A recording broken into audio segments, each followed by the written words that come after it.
Peace, beautiful soul. It is me, Soli. Welcome back to my channel. A place where every video is dedicated to the expansion of your mind. And so today we will be discussing the importance of the people you're around. But more specifically, if the people you're with or around are truly meant to be with you. I will talk about relationships, intimate relationships, like lovers.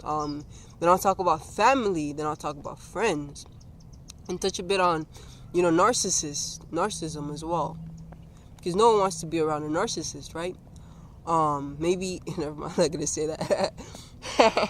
I was gonna say maybe you're a narcissist, but to an extent, we're kind of all to a degree, to blame to a degree of narcissism to a degree. But yes, okay. So the importance of understanding if the person you're around is really meant to be in your life is solely dependent upon the fact that the people you're around are the people you tend to behave like. I'm trying to imagine or picture a time, when you are in a relationship, maybe with a partner, and you realize that you are slowly becoming them. Like you start maybe talking like them, maybe acting like them, maybe even looking like them. Because the reality is these changes even can happen rapidly. These changes within us at a vibrational level, because the people you're around, you in a sense they are reflections of you. For one, they are internal reflections of you, but you kind of a reflection of them too. So I hope now you can imagine the importance of the people in your life, the people around you. And this can be intimate relationships, this can be family, this can be friends, even associates, all of it. They all affect you at a certain level, and it's important we understand how to, in a sense, see when someone isn't meant to be in our life. The first thing to look at is the way they are treating you. How are they treating you? Are they treating, because a lot of people will say one thing but then they'll do another. And what you need to realize is actions speak louder than words. And you know this, right? You know this you know this because you've seen it before. Someone don't tell me you love me, show me you love me, because actions speak much, much louder than words. And a lot of people, they are good with the words, but when it comes to actions, they are lacking in it. They're lacking in that area. And that's a sign of a narcissist. People that are always promising you false hope, false belief. One of the ways a narcissist gets into your life is by putting on a show that's perfect. Most of the time, 9 out of 10, when someone comes in your life, unless it's me, of course, funny me, and they seem just way too perfect to be true. And the fact that you're coming to this realization, to a degree, it's like there's something wrong with it, but of course there's energy behind it. Like sometimes it might be like, this is too perfect to be true, but I deserve it. Because you will always get what you deserve. But if it's like, this person, it just seems still good, like there's this sense of suspicion around it. Trust that gut instinct, your intuition, because your intuition will never fail you if you trust it. It will never fail you. So learn to build this security mechanism internally. Learn to build the security mechanism internally. The security mechanism that is telling you if someone it can pass and come into your life or not. People with Venus and Virgo, you got to keep in mind I'm an astrologer, so I think in astrology. People with their Venus and Virgo, they're really good at this, because when it comes to love, they can be very, very realistic and very analytical and look at the bigger picture. A lot of us don't know how to do this. A lot of us, we just, we fall in love. We fall in love. We don't go into love, we fall into it. And sometimes you fall head on, like you fall, bust your face, and you feel idiotic, I guess, in a sense you can say. It's like number 2 would be like, to pay attention to the red flags. Pay attention to the behaviors. Understand, no one is perfect. Of course not. That's not what I'm saying. But what I'm saying is, see the habits, see the things, and see if they will listen to you. See if they are open to receiving your help. See if they want to change. This is the issue with even people who stay in abusive relationships, for example. They for one, it roots from insecurity. They feel like maybe this is all they have, and this is that separation, that lack mentality, When you realize who and what you are, you realize I am everything. I am the tree. I am this, I am that, and I am the universe. You start to realize that I already have all I need, and it's okay, to let go, because the universe will never, I will never forsaken or abandon myself, The universe will always take care of me, and we need to understand that just as seasons come and go, people come and go as well, So yes, a lot of people hold on to this maybe dysfunctional relationship because they are afraid of being alone. A lot of it is, it's really sad, because it's like, in this day and age, where we are so connected, we are so isolated, connection and communication are two different things. You can be communicating with someone, you can be talking to someone, but just because you're talking to them doesn't precisely mean that you guys are forming some sort of bond. We have really taken the emotional aspect of things out of the equation. We don't really know how to cry anymore, how to express emotions, and it's sad, it's sad, because we are broken people, for lack of a better term, and we are like trying to go around and fix each other when we ourselves need to be fixed. I want to start off by saying that you really shouldn't even be in a relationship unless you have done the internal work, because it's selfish for you to go looking for someone to love you. That's selfish.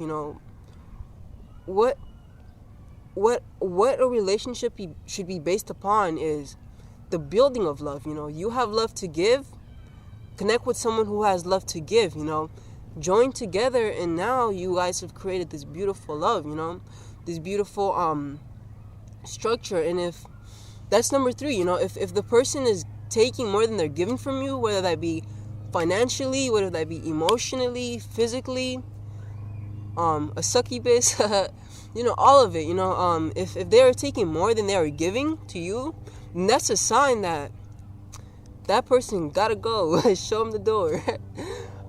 Because balance, balance. If a person really cares for you, they will make sure that you eat before they do, you eat before they do. If a person cares for you, they will endure sickness for you,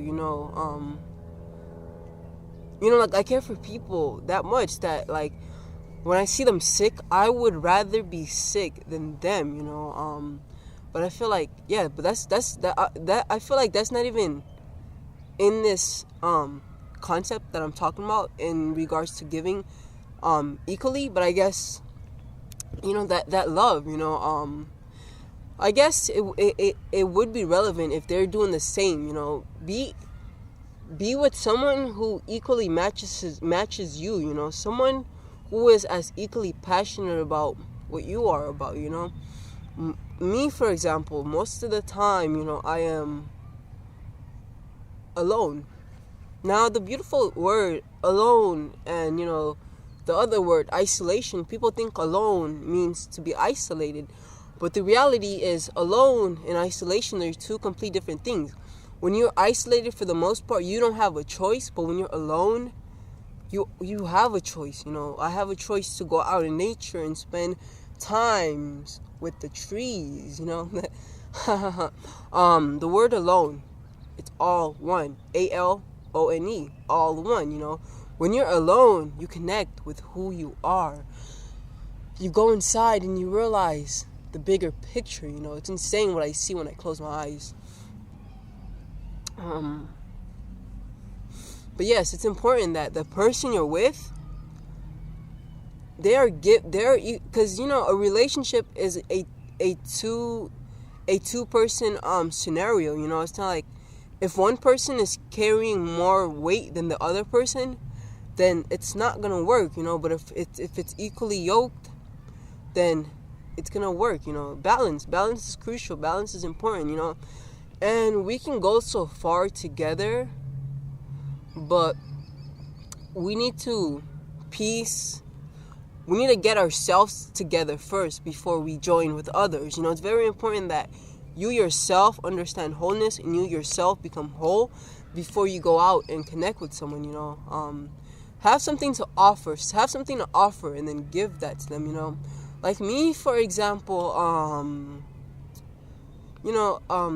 because us healers, there's some of us, we are driven to be in a relationship with someone because we want to heal them, to be in a relationship with someone because of our empathy, and we want to be with them to heal them, And I've been in these scenarios where it was like, she went from being my girlfriend to like, in a sense, someone who like I cared about, and I was dedicated to helping, and I was in a sense mentoring her, giving her the foundation and everything. And it's like, if someone is receptive to the energy, then this is beautiful. But if that person is stuck, in their shit, and when you try to patch one hole, they create another, then fuck it, just let them leak. whoa,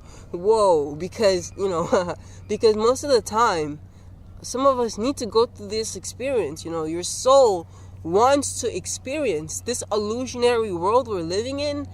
It's produced and created solely for the purpose of experiencing, You're here to experience, so fuck it, let it go. Let it go and just be you, just experience. Like, some of us are here to experience death. Some of us are here to experience pain. Some of us are here to experience all types of shit, because we might have contracts we need to pay, we might have karma that's due. And this is what a lot of people don't realize, some people, it's their life mission is to complete karma, so it is what it is. It is what it is. Now, a lot of people who are here with a lot of karma on their hand, they may, unless they're evolved and they understand and they realize it, then they might be the victim, they might play a victim, and they might play that narcissistic role, they might come through to you and, put their issues, their sorrows, their problems onto you, and that's number 4. Like, one of the ways to realize if someone is not meant to be in your life, if they are coming into your life and putting in all of that, burden within you, you need to realize that, yes, their problem has now become your problem, but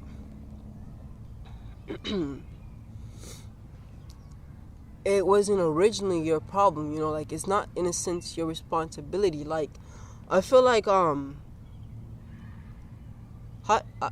I want to put this in the clearest way, so then I don't sound like I'm saying just fuck them and leave, because it's like, if love them from a distance, that's the best thing I can do.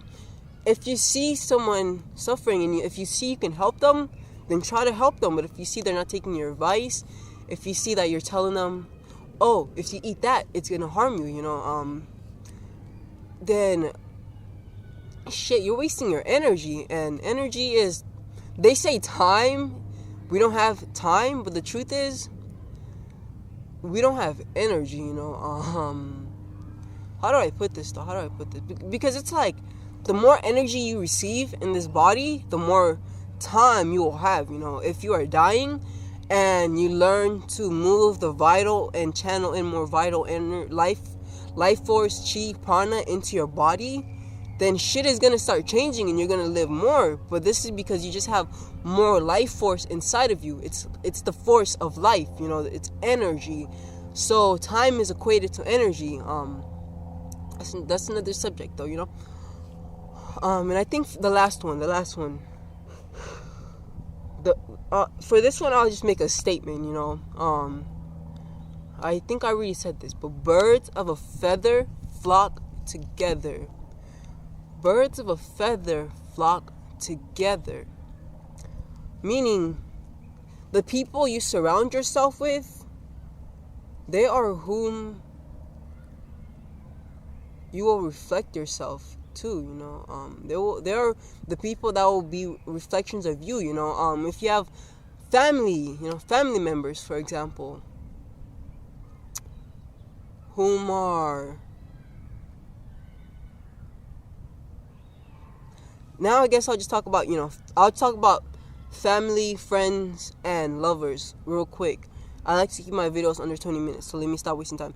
Okay, so, friends, you need to realize that friends are come and go, friends come and go. Most of them are soulmates. They are acquaintances of your soul. They have a piece to add to the journey. But, your best friend can turn into your worst enemy, and your worst enemy could turn into your best friend. This is because, one, polar opposites are both one and the same thing, but two, your friend, it's an experience. It's an experience that you're supposed to extract and learn from, extract and learn from. Our friends can teach us a lot, and learn to take their advice, but learn to, in a sense, cut ties when necessary, when needed. Now, to discuss family. Family, it's like, the best thing you can really do is to stop feeding the energy, feeding that energy, because when we talk about family, it's deep, because it's literally blood and DNA, and it's like, you guys are linked, this is familiar, the people that are your family members, you are, in a sense, relating with them at some sort of level at the spiritual astral realm. So when you descended here, you are also relating, you're a relative, and the best thing you can do, because there's this sense of, energetic connection, your family members can be the worst vampires, they can be the aspects in which you transcend through, because they are you. There are you, even though everyone is you, they are you more than everyone else. They know what ticks you. The universe uses your family, the universe uses the closest people to you to transform and transcend you, So really learn how to see them as, in a sense, a catalyst for transformation, rather than attaching and thinking, how can they do this to me? That's my family, Learn to realize that the universe will use your brother, your sister against you to grow help you grow, to help you ascend. But yes, for the most part, I've been talking about lovers, so I think I'll cut it there. Thank you guys for watching. I hope you enjoyed this video. I hope this was informative. I hope it was mind expansive. I hope you enjoyed, like I said. Don't forget to like, share, subscribe, and turn on that notification button so then you are informed every day, Monday through Friday, when I upload a video. So as I say, peace and have a beautiful day, beautiful soul. Peace and namaste.